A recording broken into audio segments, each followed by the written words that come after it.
하나님의 말씀은 히브리서 1장 1절에서부터 14절까지입니다. 제목은 말씀하신 하나님, 이런 제목을 가지고 말씀을 생각하며 은혜 받기를 원합니다. 하나님은 꿈으로도 말씀하시고 환상으로도 말씀하시고 계시로도 말씀하십니다. 그리고 직접 나 여호와가 말하노라 이렇게 말씀하십니다. 오늘은 말씀하신 하나님에 대하여 생각하면서 은혜를 받고자 합니다. 첫째는 조상들에게 말씀하신 하나님이십니다. 히브리서 1장 1절에 옛적에 선지자들을 통하여 여러 부분과 여러 모양으로 우리 조상들에게 말씀하신 하나님이라고 했습니다. 하나님 말씀할 때 옛적에도 말씀하셨습니다. 그리고 옛적에 말씀하실 때는 선지자들을 통하여 말씀하셨다고 했습니다. 선지자들은 예언자들입니다. 선지자들은 시대마다 많은 일들을 감당했는데 그들을 통하여 말씀을 하도록 했습니다. 그래서 이사야니 예레미야니 아니면 에스겔이니 다니엘이니 그 후에 미가 요엘 등등 많은 그 선지자들을 통하여 하나님은 말씀을 하셨습니다.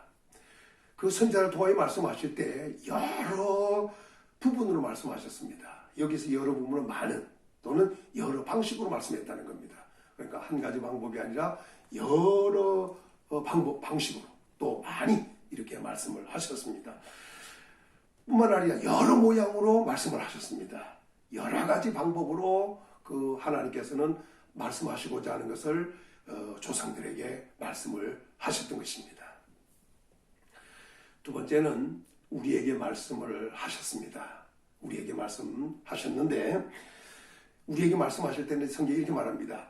이 모든 날 마지막에 말씀했다. 히브리서 1장 2절에 이 모든 날 마지막에는 이렇게 말했습니다. 이 마지막은 맨 끝을 말합니다. 이 맨 끝에는 아들을 통하여 말씀하셨다고 했습니다. 히브리서 1장 2절에 이 모든 날 마지막에는 아들을 통하여 우리에게 말씀하셨으니 아들은 예수 그리스도십니다. 그 예수 그리스도를 통하여 모든 날 마지막에 말씀을 하셨습니다. 예수 그리스도가 말씀하신 것은 복음입니다.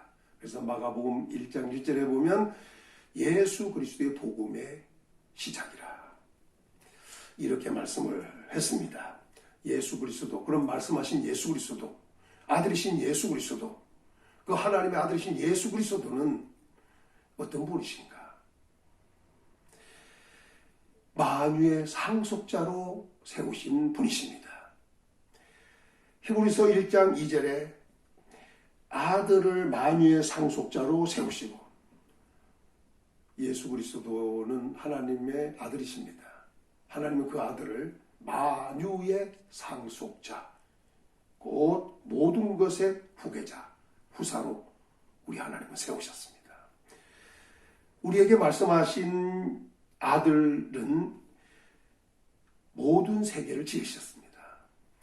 히브리서 1장 1절에 또 그로 말미암아 모든 세계를 지으셨느냐. 하나님이 예수 그리스도로 말미암아 모든 세계를 지었다는 겁니다. 그러니까 예수 그리스도 없이 지은 것이 없는 것입니다. 그러니까 모든 세계가 예수 그리스도로 말미암아 지어졌다는 겁니다. 하나님이 바로 예수 그리스도로 말미암아 모든 세계를 지었기 때문입니다. 예수 그리스도는 하나님의 영광의 광채십니다. 히브리서 1장 3절에 이는 하나님의 영광의 광채시요. 말 그대로 하나님의 영광의 광채. 완전히 뻗치는 광채십니다. 그리고 아들이신 예수님은 하나님의 본체의 영광입니다. 3절에 그 본체의 형상이라. 하나님이 본체가 있는데 그 본체의 형상이 바로 예수 그리스도라는 겁니다. 골로새서 1장 15절에 보면 이렇게 말씀하는데 그는 보이지 아니하는 하나님의 형상이요. 하나님은 보이지 않습니다. 근데 그 형상이 예수님으로 나타났습니다. 그러니까 예수님을 보면 곧 보이지 않는 하나님을 보는 것입니다. 예수 그리스도는 보이지 않는 하나님의 형상, 곧 본체의 형상입니다. 아들 대신 예수 그리스도는 하나님의 능력의 말씀으로 만물을 붙드십니다. 3절에 이렇게 말씀합니다. 그의 능력의 말씀으로, 그의 능력의 말씀이라고 했습니다. 이는 하나님의 능력의 말씀이라는 겁니다. 그 말씀으로 만물을 붙드신다.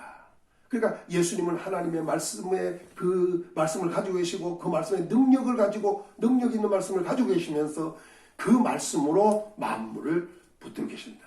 그래서 만물은 주님이 붙들고 계시기 때문에 주님 손에 있다. 이런 말씀입니다. 예수님은 죄를 정결케 하는 일을 하셨습니다. 3절에 다시 말하기를 죄를 정결케 하는 일을 하시고 예수님은 우리 죄 때문에 오셨습니다. 그리고 욕심이 잉태한 데 죄를 하고 죄가 장성한 즉 사망을 하는데 죄 문제를 해결하는 것은 사망 문제를 결국 해결하러 오셨습니다. 여기서 죄를 정결케 하는 일이라는 것은 죄를 깨끗게 하는 일을 한다는 것입니다. 예수 그리스도만이 죄 문제를 해결할 수 있고 죄를 깨끗게 하실 수 있습니다. 그래서 성경 로마서 4장 6절에 보면 일한 것이 없이 의롭다함을 얻은 자의 복에 대하여 이렇게 말씀하시면서 불법을 사함받고 죄를 가리움받고 그 죄를 인정치 아니한 사람은 복이 있다. 이런 죄 문제를 예수님으로 말미암아 해결하셨습니다. 그래서 그 일을 위하여 예수님은 고난받으시고 십자가에 못 박혀 죽으시겠던 것입니다. 하나님의 아들 예수 그리스도는 하나님 보좌 우편에 앉으셨습니다. 성경이 이렇게 말합니다. 3절에 높은 곳에 계신 지극히 크신 이의 우편에 앉으셨느니라. 예수님은 고난을 받으시고 십자가에 못 박혀 죽으셨습니다. 그리고 장사를 지냈고 장사된 지 사흘 만에 부활하셨습니다. 부활하신 예수님은 40일간 세상에 계시다가 제자들이 보는 가운데서 감람산에서 하늘로 올라가셨습니다. 하늘로 올라가셨습니다. 하늘로 올라가신 예수님은 바로 하나님 보좌 우편에 앉으셨습니다.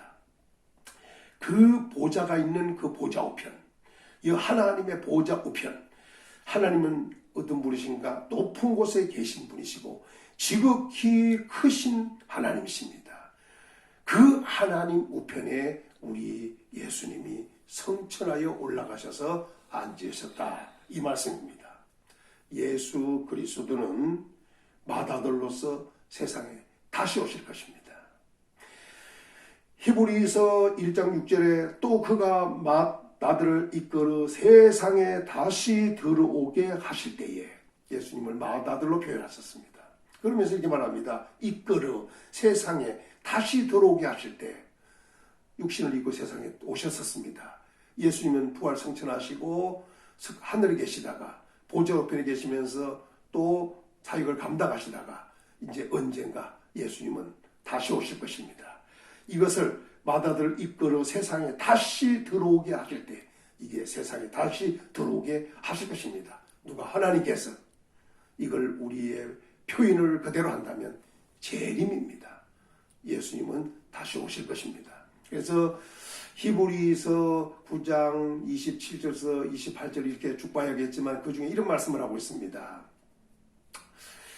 예수 그리스도는 죄와 상관없이 자기를 바라는 자들에게 두 번째 나타나시리라. 예수님은 두 번째 오신다고 했습니다. 다시 나타난다고 했습니다. 이것이 바로 재림입니다. 첫 번째는 육신을 입고 오셨고 그리고 예수님은 다시 오실 때는 부활 성천하신 그 영광스러운 모습으로 다시 오시게 될 것입니다. 아들이신 예수님은 왕이십니다. 히브리서 1장 8절에 아들에 관하여는 하나님이여 주의 보좌는 영영하며 주의 나라의 균은 공평한 균이다. 균입니다. 하나님의 나라는 영원한 나라입니다. 들어가서 주의 보좌도 영영합니다. 주의 나라의 균은 공평합니다. 예수 그리스도는 왕이십니다. 이 균은 왕의 손에 들려있는 것을 말합니다. 예수 그리스도는 기름 부음을 받으신 분입니다.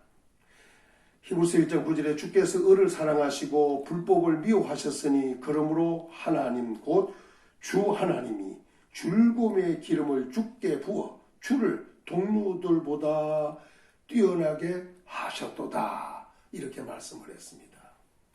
하나님은 예수 그리스도에게 기름을 부으시되 즐거움의 기름을 부으셨습니다. 그 즐거움의 기름이 부어짐으로 예수 그리스도는 동료들보다 뛰어나게 되셨습니다. 기름 부음을 받으신 예수 그리스도십니다. 마지막으로 예수 그리스도는 천사보다 뛰어납니다. 천사. 오늘 본문이 이렇게 말씀합니다. 그가 4절에 천사들보다 뛰어남은, 훨씬 뛰어남은 그들보다 더욱 아름다운 이름을 기업으로 얻으심이니, 이렇게 말씀을 했습니다. 예수님은 천사들보다 훨씬 뛰어나다는 겁니다. 비교가 안 된다는 말이죠. 또 그들보다 더욱 아름다운 이름을 기업으로 얻었다. 비교도 안 되는 이름을 가졌습니다. 예수 그리스도는 바로 이런 분이셨다는 겁니다. 그런데 그러면 천사보다 뛰어난 게 훨씬 뛰어난 것이 뛰어나고 또 이름이 더욱 아름다워 이것으로 끝나느냐? 그게 아닙니다. 예수님과 천사들의 관계를 보면 먼저 천사들은 예수님께 경배합니다. 히브리서 1장 6절에 보니까 또 그가 마다들을 이끌어 세상에 들어오게 하실 때 하나님의 모든 천사들은 그에게 경배할지어다 말씀하시며 이렇게 했습니다. 여기서 중요한 것은 예수님이 재림하실 때 하나님의 모든 천사들은 그에게 경배한다는 겁니다. 그러니까 예수님은 천사보다 훨씬 뛰어난 것이고 그들보다 더욱 아름다운 이름을 주셨던 것이 다 바로 이런 의미입니다. 또 한 가지 우리가 천사들의 사역을 보면 천사들은 히브리서 1장 7절에 또 천사들에 관하여는 그는 그의 천사들을 바람으로 그의 사역자들을 불꽃으로 삼으시냐. 천사들은 바람같이 불같은 이런 것으로 삼으셔서 사용한다는 말입니다. 그리고 모든 천사는 섬기는 영입니다. 히브리서 1장 14절에 보면 모든 천사들은 섬기는 영으로서 구원받을 상속자들을 위하여 섬기라고 보내시냐 아니냐.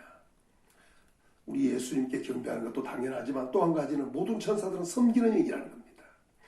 그 천사들은 구원받을 상속자들을 위하여 섬기라고 보내시니 아니냐.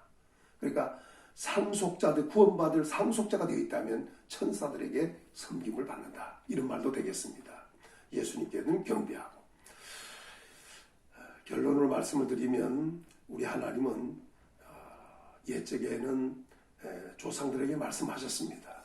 우리에게는 아들이신 예수 그리스도로 말씀을 하셨습니다. 예수 그리스도로 말씀하신 것은 바로 복음입니다. 이 복음은 기쁜 소식입니다. 우리에게 주신 말씀입니다. 오늘도 예수 그리스도의 말씀을 듣고 기쁨 가운데 즐거워하면서 말씀에 순종하며 삶으로 복이 있기를 예수님의 이름으로 축원합니다.